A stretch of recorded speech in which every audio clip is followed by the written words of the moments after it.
Today's episode is presented by Spotify. You can now stream the all-new second season of Amy Schumer Presents 3 Girls, 1 Keith. What's up, guys? Welcome back to Views, the podcast where, Jason, you have a Band-Aid on your arm. What's with that? Yeah, I had a physical today. Ugh, that's rough. It's bruff? Rough. I meant to say rough. It's rough and bruff. Yeah. What is bruff? Well, bruff is when a bro has it rough. Oh, okay.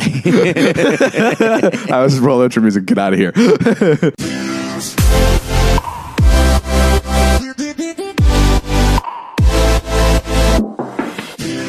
All right, what's up, guys? This is the Views podcast. I'm 22. Jason, how old are you? Something like 45. Something around there. Yeah. Give or take 15 years. Something right around there. Yes. What's up? What's happening? What's new? Oh, you know, I want to start the show by saying you're really smart. Like, you're 22. Sure. And you're very smart. Like, you're very wise. Like, you like. I know this is going to end with me being a fucking idiot. This is Yeah, it is. This is how you're going to go like this. You're going to go, you're a really smart guy.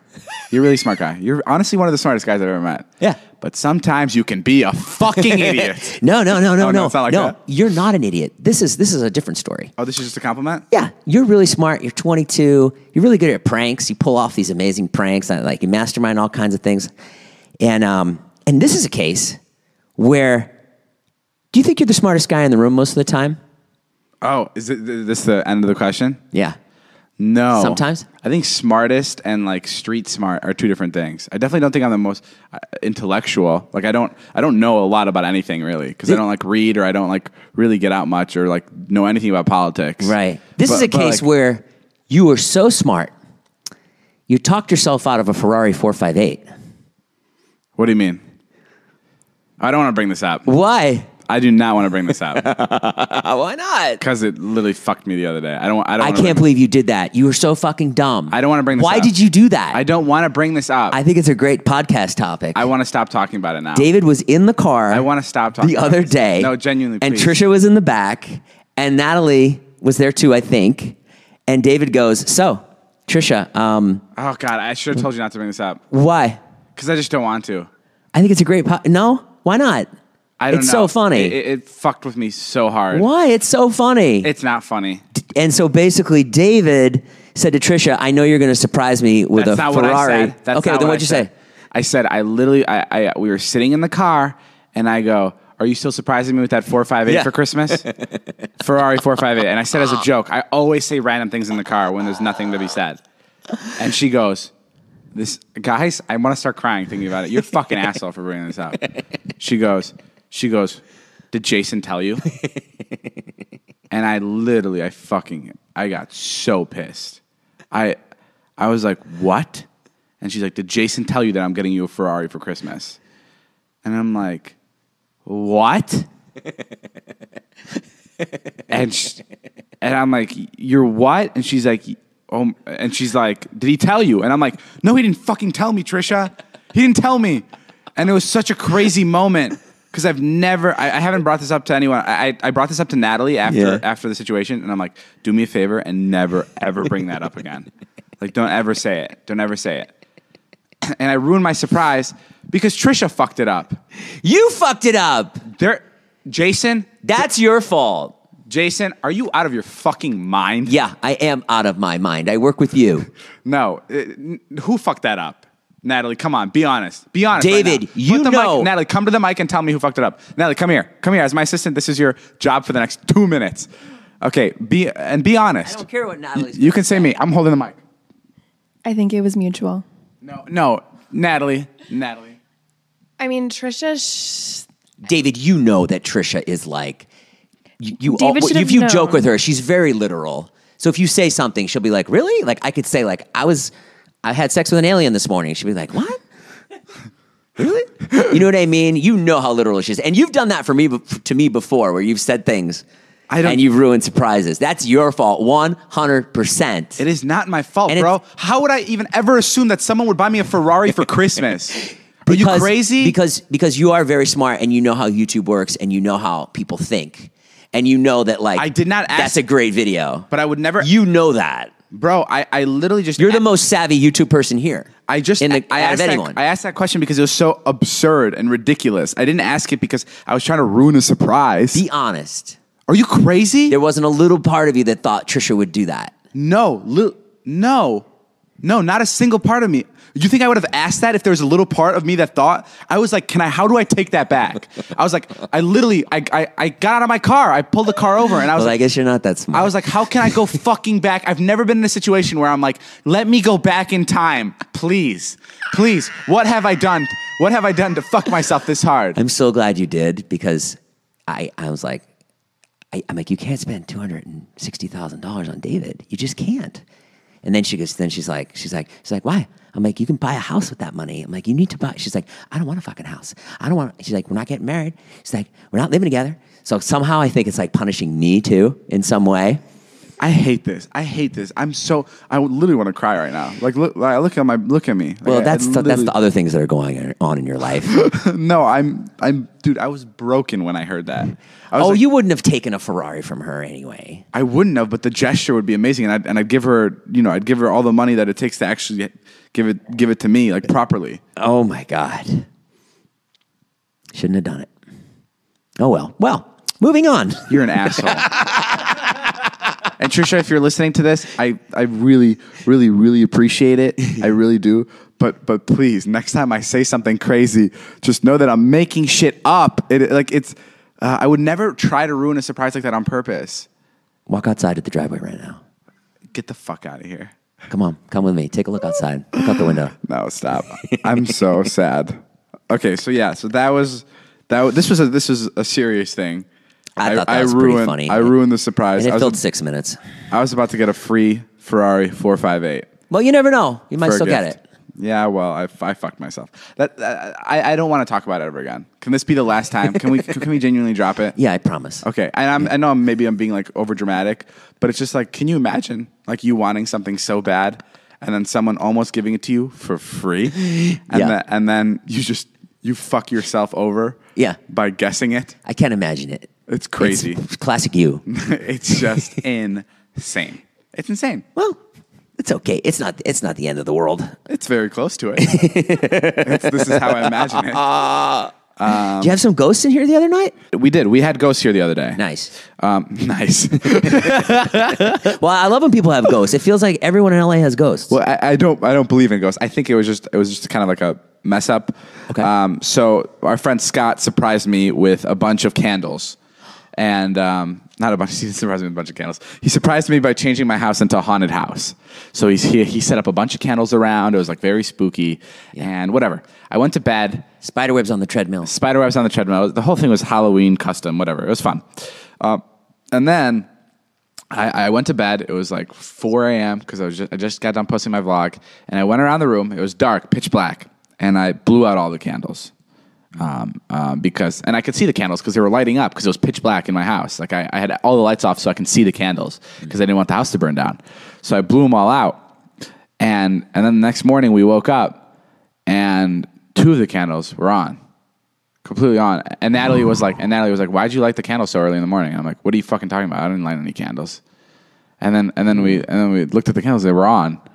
And I mean that's about it. Did anyone see you blow the candles out? Jason, I stood right over the candle and I blew it out. Sometimes you blow it out and it comes back on. No, I blew it out and I played with the wax too. Like it was 4 a.m. and I blew it out. Smoke came up and then I stuck my finger in the wax because I thought it was fun. Huh. That's how I remember I did it. And then the next morning, 2 of them were on. Man. And they were like one of those like Jesus candles that like a lot of families have. Yeah. That has like a special message on the back. That has like a prayer on the back. Did your parents send you that? No, it was Scott. I already told you. Oh, skulls, though they came from Scott. And stop trying to dissect these things. So your parents must be involved. Must be the relationship with them. The ghosts are here.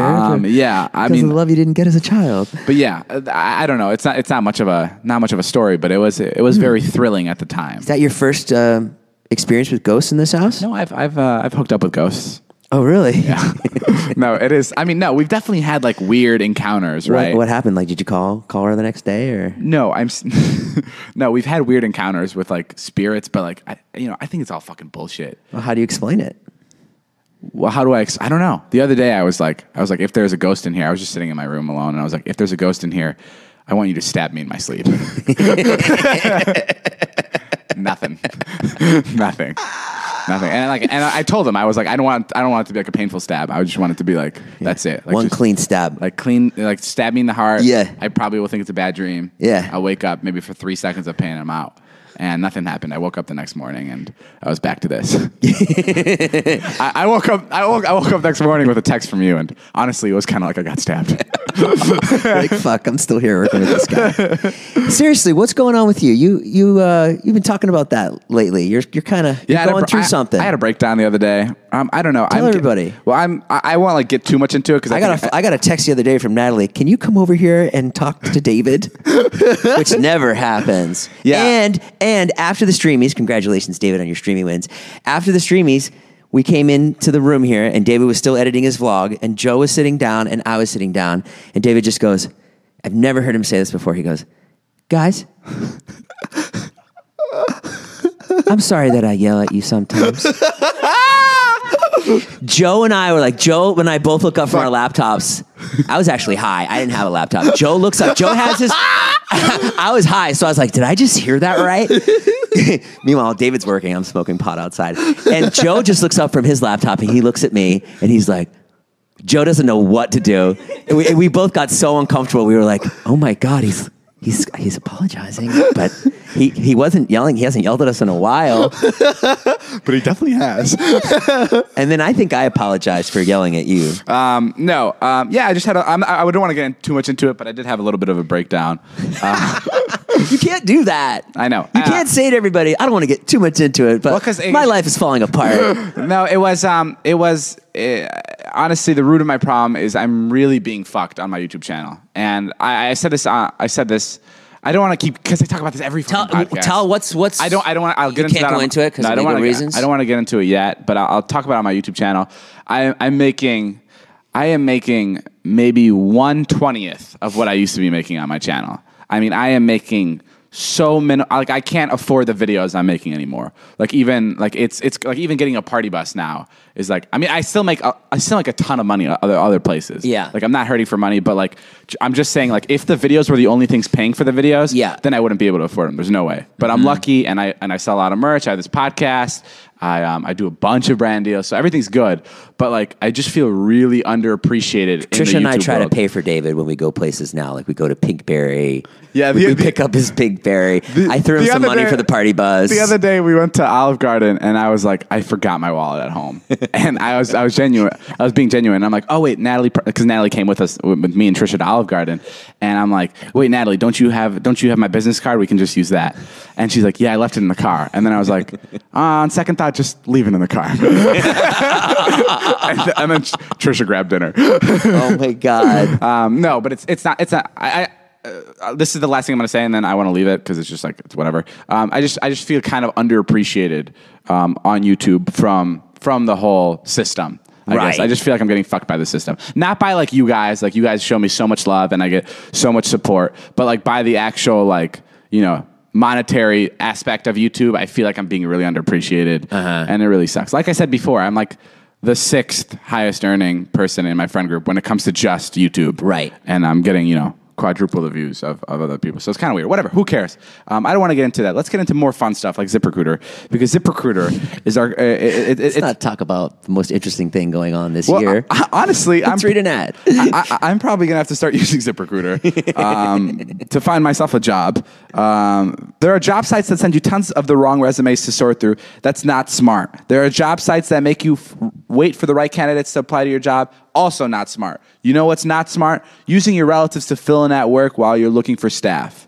You know what's not smart? Making the lottery the centerpiece of your retirement plan. But you know what is smart? Go to ZipRecruiter.com/Nash to hire the right person. Guys, I don't have to get into it, but if you're trying to get people to work for you, or you're looking for a job, ZipRecruiter is amazing. It pairs you with the right people with the right resumes. It's amazing. It's powerful. It has really good matching technology that scans thousands of resumes, identifies people with the right skills, education, experience for your job, and actively invites them to apply, so you get qualified candidates fast. That's why ZipRecruiter is rated #1 by employers in the U.S. That's incredible. And right now, our listeners can try ZipRecruiter for free at this exclusive web address, ziprecruiter.com/Nash. That's ziprecruiter.com/Nash. ZipRecruiter.com/Nash. ZipRecruiter, the smartest way to hire. I want to get into something. Go ahead. This also has kind of like a little bit of my breakdown. Yeah. I've just been so fed up recently with like the empty promises in LA. Like it is meeting after meeting after meeting where there are opportunities presented that fall through. Like, I mean, you've been around. My entire life has been that, David. It's been, you've had 30 years of opportunities that fallen through. Yeah. And I don't think there is a place worse than LA for false promises. That doesn't happen in Vernon Hills.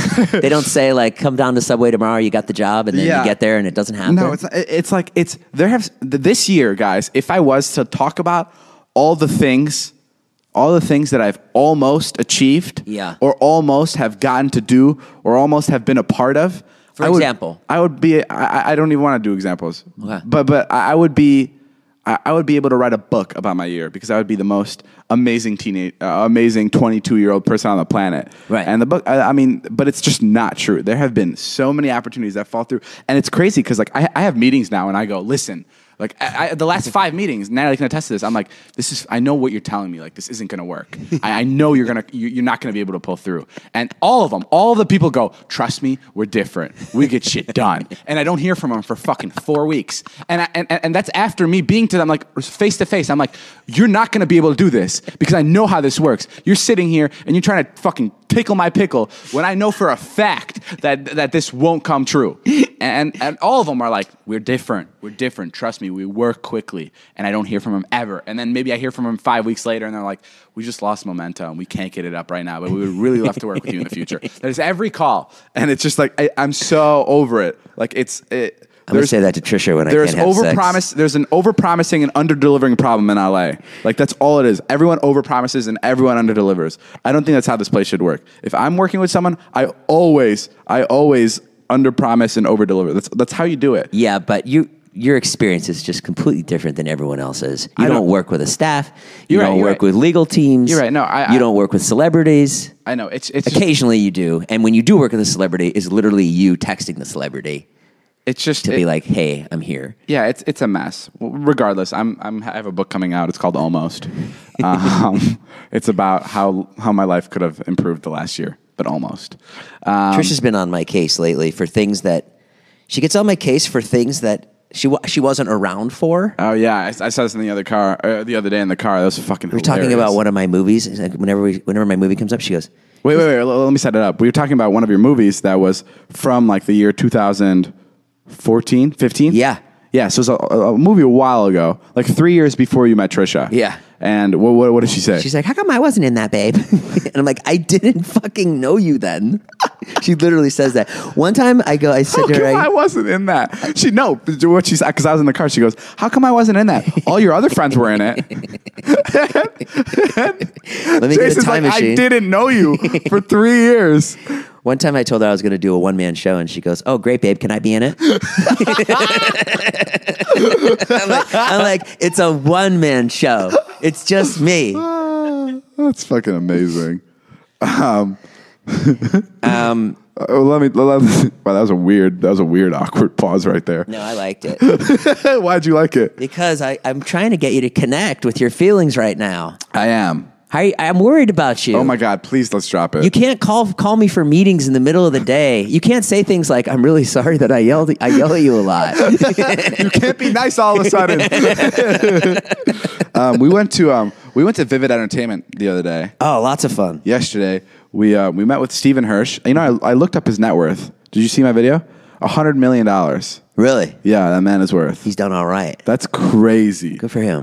Vivid Entertainment is like one of the biggest porn production companies in the world. Mm-hmm. And we met with his kids. It was so interesting getting his kids' perspective on their dad being like this porn king. I felt like a little bit like my kids. I'm like, I wonder if my kids get shit for being a YouTuber. Like, it felt similar. Oh, interesting. Because I'm like a YouTuber, but I guess it's not the same as being a porn king. It's almost the same. It's the date a porn queen. They're both very exploitatious. Yeah, right. Like a little bit. They're both very out there. Sorry, continue. But I really didn't have much to say. What was interesting was the girl got a lot of shit for what her dad did. So Steven has a daughter and a son, and the son loves being. He says he's called the porn prince in school. That's what people call him, and he loves it. Like he loves it so much. And then the daughter has a different experience where she would get shit for it. Yeah, which is just kind of like a double standard, I guess. Yeah. But the son loves it. The daughter actually has a podcast we should mention. Yeah, we should. It's Not Safe for the Dinner Table. That's what it's called. Mm-hmm. Not Safe for Dinner. Not Safe for Alexa Dinner. Hirsch. Yeah, so you should go check that out. It's so interesting because she grew up with her dad being in the porn industry. That's so. How did you first come across porn? I should say. What was your first experience with porn? I was walking to school. Okay. And I found a VHS tape. Bullshit. Yeah, swear to God. This is a joke. Not a joke. And it was literally on school grounds. Me and my friend Topher. You're kidding. No. You had a friend named Topher and you found a VHS tape? Yeah, VHS tape. And it was pretty much like straight. It was always big boobs. It was definitely like a big boob movie, like Big Boobies 6 or something like that. And it was like hairy dongs. And it was fucking, it was like... Wait, what did you do? You found it and you were just Yeah, we found it. And then like we all waited for my mom to like go out.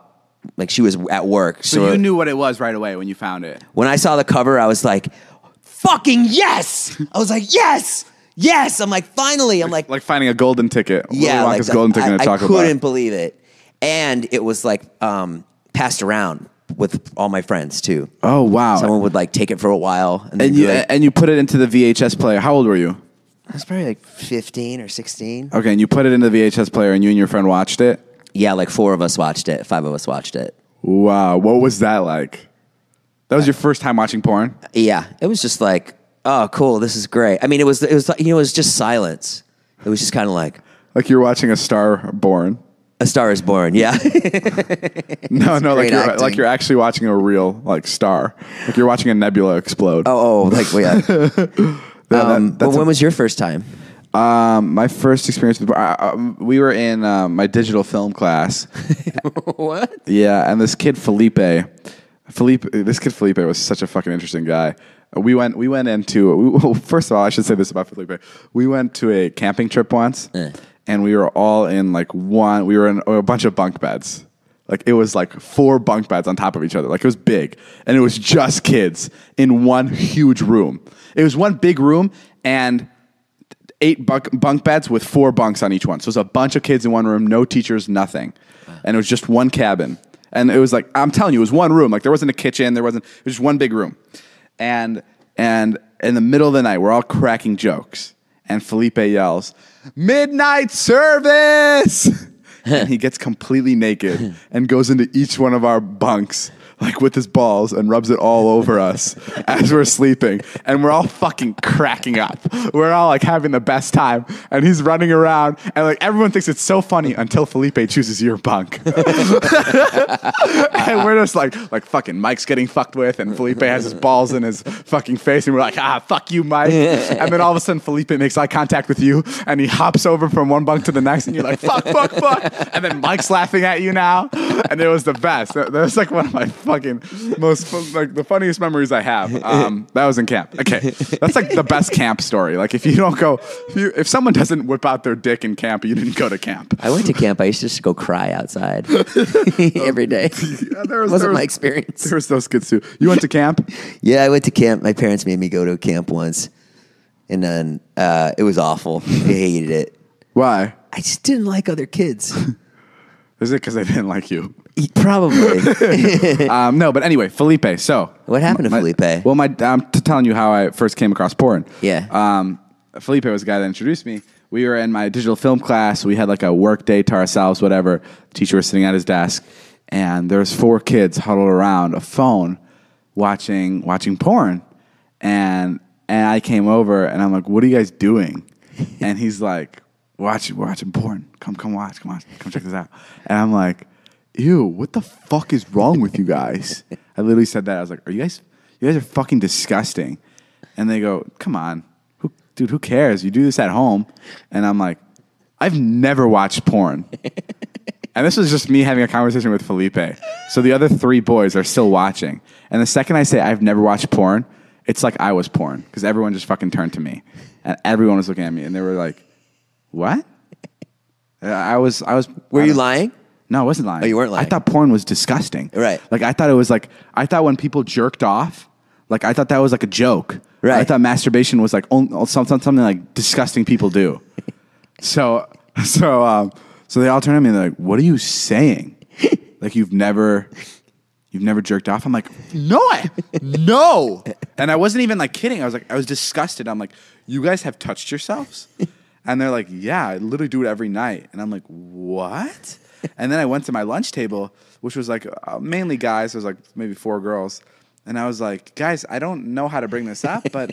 It's so David. But Felipe... That is so you. But Felipe, Mark, and John, they jerk off. I don't want to look like the asshole here. And one of my friends was like, "Oh, what the fuck?" Oh, really? Yeah.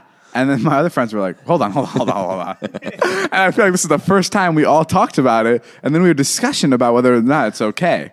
And then, you know. So you had like a set of friends that A couple had it. days went by, and I was like, "Felipe, you are a motherfucking G." How's it going, David? Huh? Working Much out good? better now, baby. Try I feel free. No, but yeah. David walks to school the next day. He's got sunglasses on. It's slow-mo. He's pointing at everybody. Pointing at Felipe.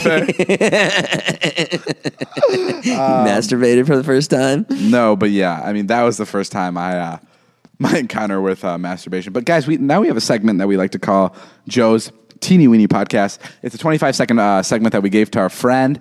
He only gets 25 seconds to do it.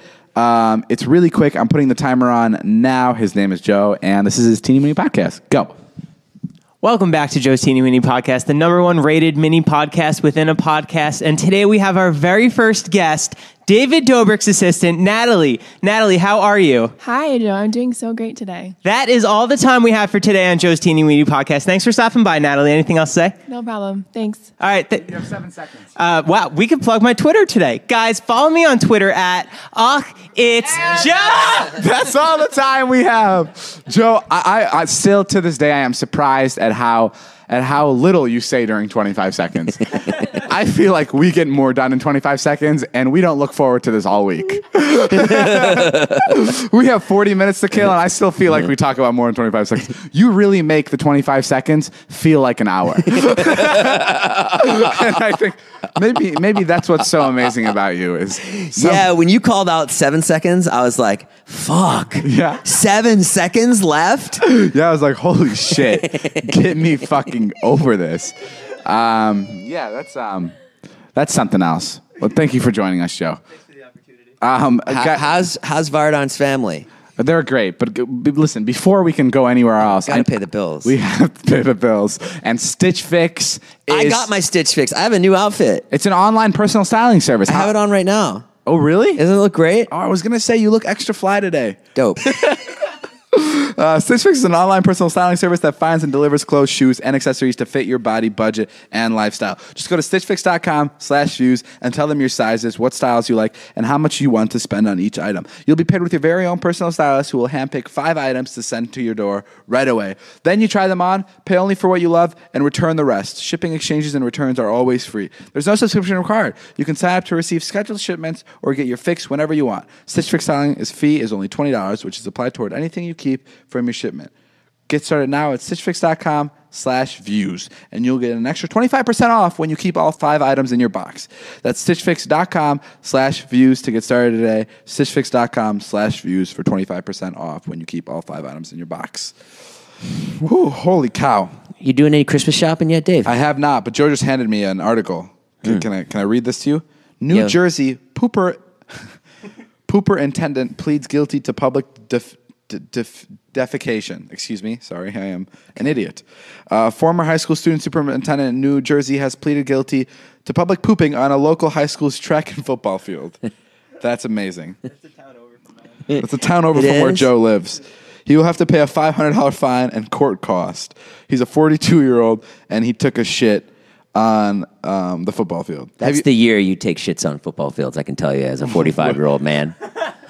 42 is... When you're 42? It's a bad year. Wow. Yeah, you're really down. When did and you just don't give a fuck. Have you ever had to take a poop in public? No, I have like really great control. I've never shit my pants. I've never even pooped in my school. I've never used the bathroom. I've never Really? Yeah, I would never do that. I was either. that guy. I could never do that. There was one of my friends, Nick Salerno. Shout out to Nick Salerno. Would take a shit every time we were in social studies class, and it would get so repetitive that we'd have to send students out to get him because the teacher would think he was skipping class because it was every time it was the same period, and he'd take literally a 12-minute shit. Oh, I know Nick. Yeah, Nick Salerno. He seems like that type of guy Yes, who would shit on time. He's very particular about how long it takes. And I don't even think he didn't go and lollygag in the stall. Like, he wasn't on his phone. Yeah. That was just part of his process. Like, he had to do it and sit there for 6 minutes and kind of recover. But What did the teacher say? The teacher knew he was pooping? 100%. And every time he'd come back, it'd be very awkward because the teacher would be like, "How was your shit?" That teacher would not say that. We had really cool teachers. Natalie was my assistant now. We used to have Your teacher swore? What do you fucking mean? You had teachers that would swear? Yes. Never in my school. I'm telling you, Natalie and I had a teacher. I don't want to say his name, but he was fucking great. One day we were just like, I was like, I don't want to do anything today. And he's like, "Can you just leave? He's like, can you just leave? Like, just go leave, go do something." And I'm like, "Can I go home?" And this was high school where you're not supposed to do it. He's like, "Just honestly, do whatever you want. Yeah, go home." And so I'm like, "Can I bring someone with me?" And he's like, "Yes, that's fine." And What period was that? like fourth. I don't know. 'Cause What? in the middle of the day. So I'm like, okay. So Natalie and I left. We got in her car and we left and we went home and we got some food and we came back. And we're like, "What did we miss?" And he's like, "I don't know." And I'm like, "Can I just have an A?" And he's like, "Yes, just please stop." And he would give us grades if we'd ask for it. It'd be amazing. And like you'd get a bad grade on something and you'd be like, "Dude, I don't deserve this." And he'd be like, "Why?" And you'd be like, because it's just like, it's not fair. And he'd be like, "I guess you're right." I got to go shit on the football field.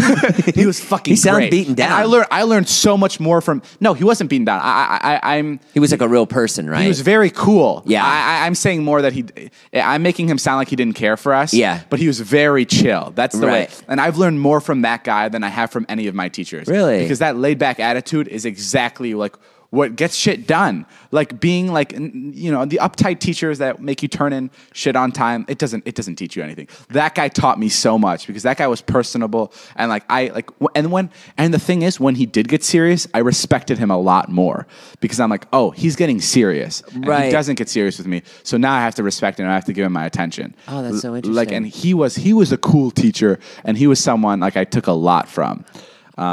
And then we had another teacher that would he was our autos teacher.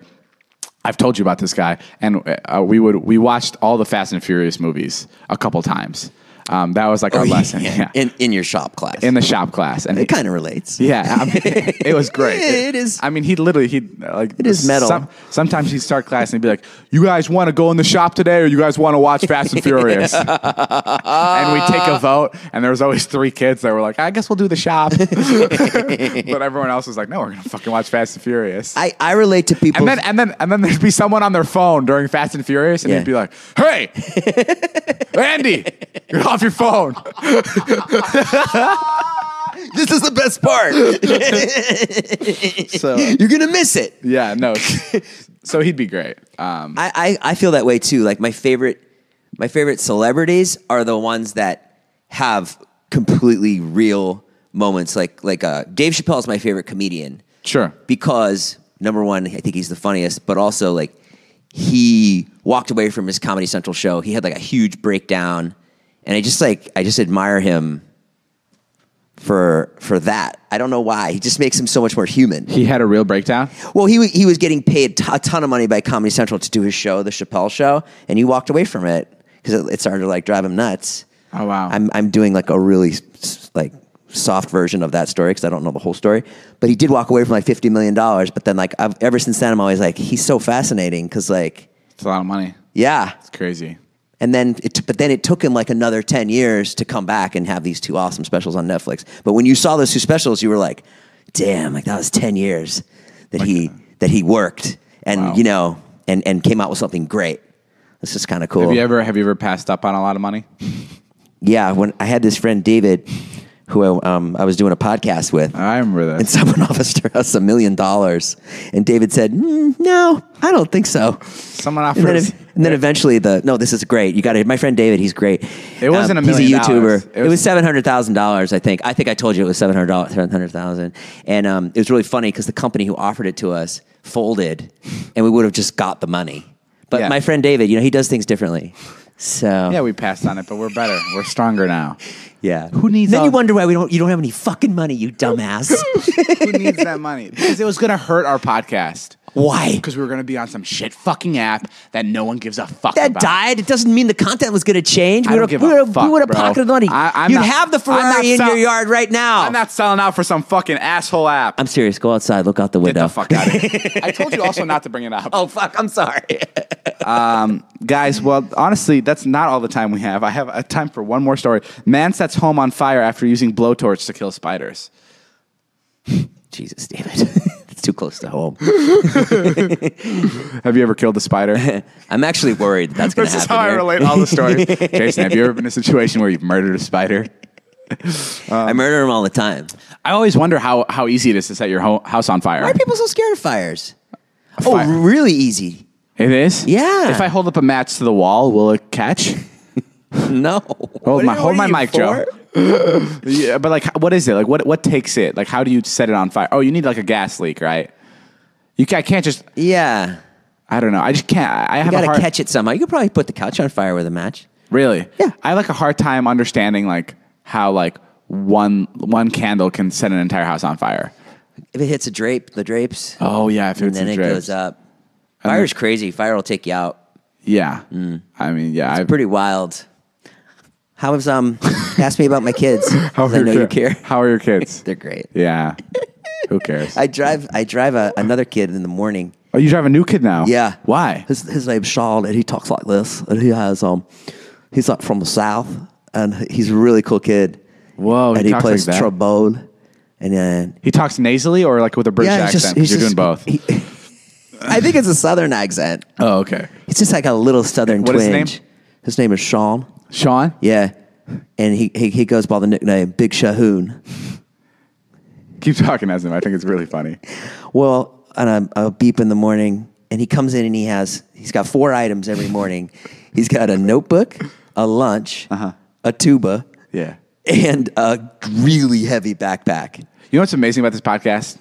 Is like sometimes you'll get fun stories. And sometimes you'll get stories about tuba playing people.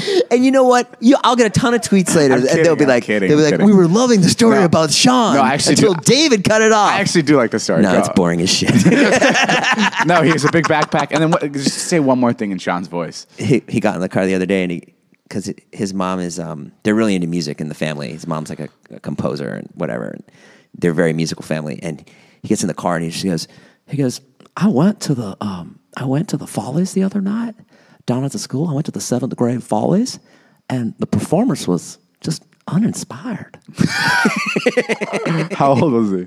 He's White's age. He's 12. Oh my God. He's great. He's the word uninspired. That's amazing. Yeah. Uninspired. Anyway, well, David, that is all the time we have for this podcast. It's coming to an end. Yeah, I got to go wash Jason's feet and clip his toenails. And then maybe Joe will take a bite out of them.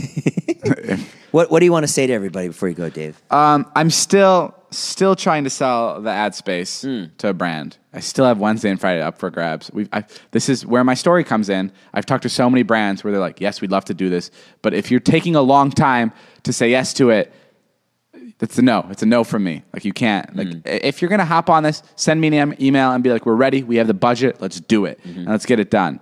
But yeah, I'm still trying to sell the ad space in front of my vlogs. And also, if you're a celebrity, if you're a kid with a celebrity parent, please let us know. Yeah, hit us up in the emails or in the DMs, and we'll figure out. Tweet at us. I think that's probably the easiest way to get a hold of us. And yeah, just keep tweeting us, and we'll definitely see it. Okay, well, that's all the time we have. I have new merch out. It's really cool. Go buy it. Go support us, because it's kind of my only way I make money now. Yeah. But I'll see you guys later. Go support David so I don't have to keep paying for Pinkberry. That's never going to change.